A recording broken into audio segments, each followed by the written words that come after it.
What's up, everyone? It's your boy, Ernest Dove, New York Mets Dove Report. On today's episode and segment, we're talking who's got next in the Mets organization, in the top five farm system, now that they are missing some guys, even including Luis Angel Acuna, but also obviously more specifically Jett Williams, Brandon Sproat.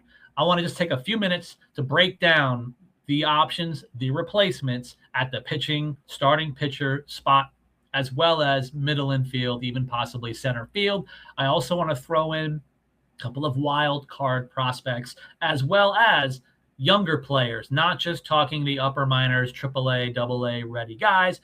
I'll give you a couple of guys who aren't there yet, might even be 2 years away, if even more.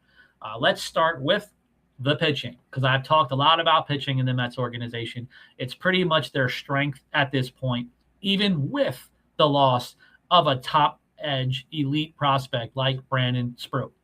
There's a long list. So for this one, I'll go with the upper minors arms.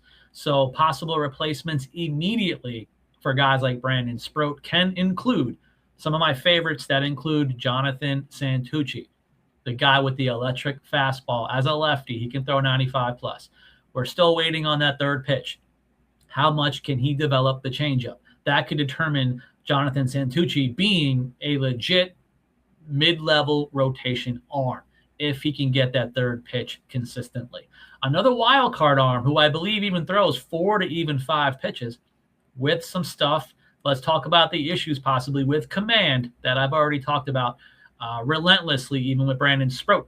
This top pitcher, Will Watson, he's a very supremely talented arm who's been basically ranked as the top pitching prospect behind the top 3 going into this offseason. So a guy like Will Watson, refining his pitch command, can be another guy that could possibly, at the very least, make a major league debut even as soon as 2027. Not sure about 2026. Then you have one of my favorites, obviously, Jack Wenninger.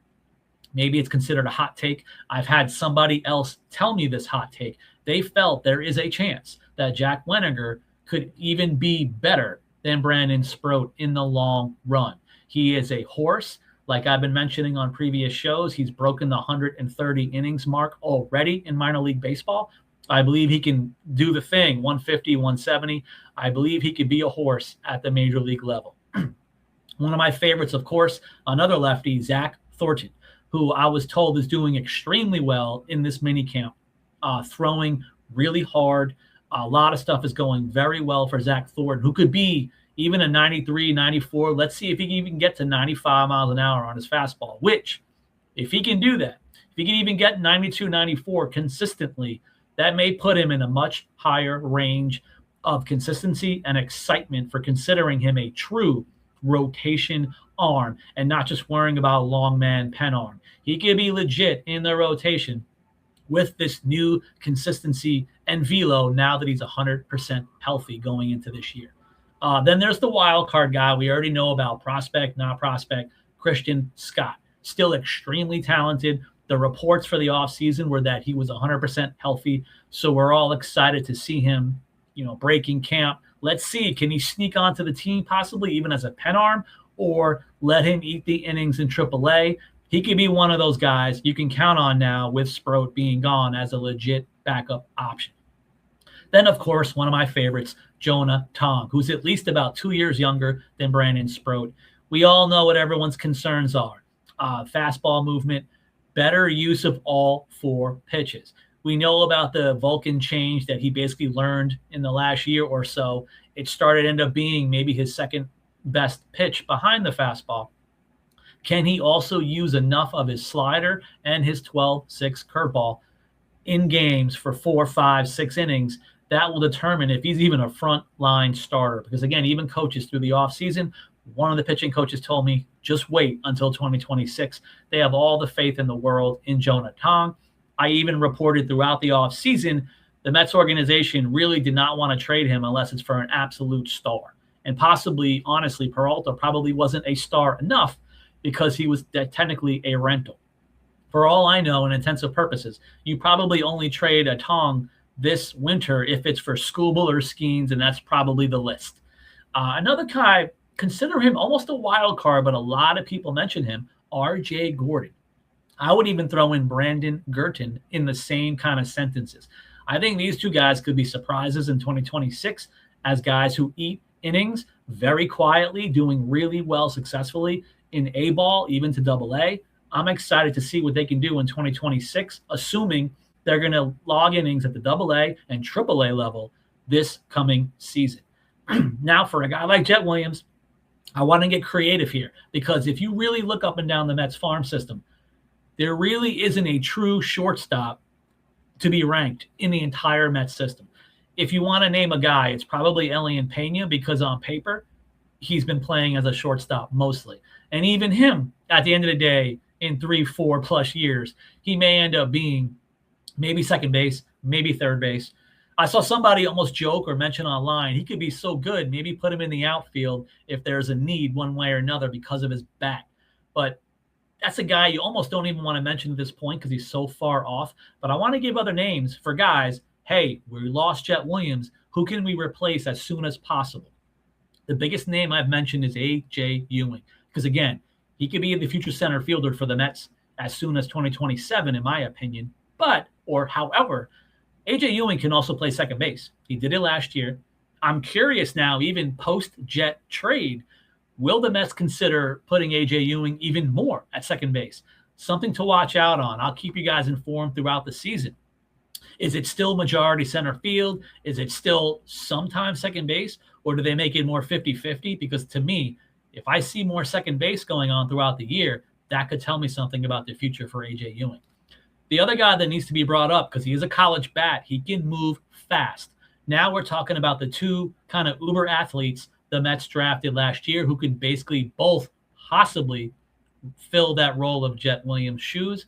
We're talking Mitch Voit, Antonio Jimenez, two super athletes. One of the coaching staff told me October, November, there was a camp they participated in, and they continue to show off their athleticism. And a guy like Mitch Voit is going to steal a lot of bases, by the way. So you could probably almost match Jett Williams' speed there. Now it gets a matter of how does Mitch Voit match up with Jett Williams, maybe with power, the overall hit tool. That's to be determined for both Mitch Voit and Antonio Jimenez. But I think in the next even year and a half, 2 years, these guys could be another version of replacements for that middle infield spot and maybe see if they even want to be more versatile with these guys and move one of them to the outfield or possibly other options like third base. I believe they both have strong arms. Those can be possibilities. And Antonio Jimenez has been a very successful defensive glove at short. That can still be an option as well. Now I want to go with the younger guys. Boston Barrow. Some of you have been mentioning and asking about Boston Barrow this winter. I've provided positive news on Boston Barrow. Health-wise, he's good to go. Coaching-wise, same October, November camp. I was told he made some adjustments again. This could be a guy that could be one of those guys who wants to go to left center as well. That could be another version of priority as part of his plate discipline and approach for his new style, once again going into 2026.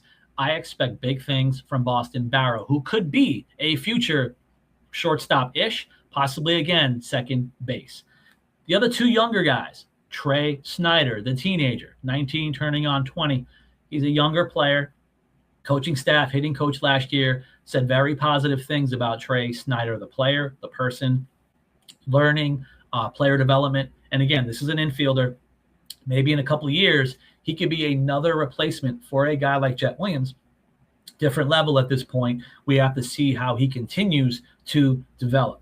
And then the final guy is the complete wild card. Everyone's forgotten about him. He's no longer considered a top prospect. Former first-rounder Colin Houck, who I did report last season, they tried to kind of up his game power-wise.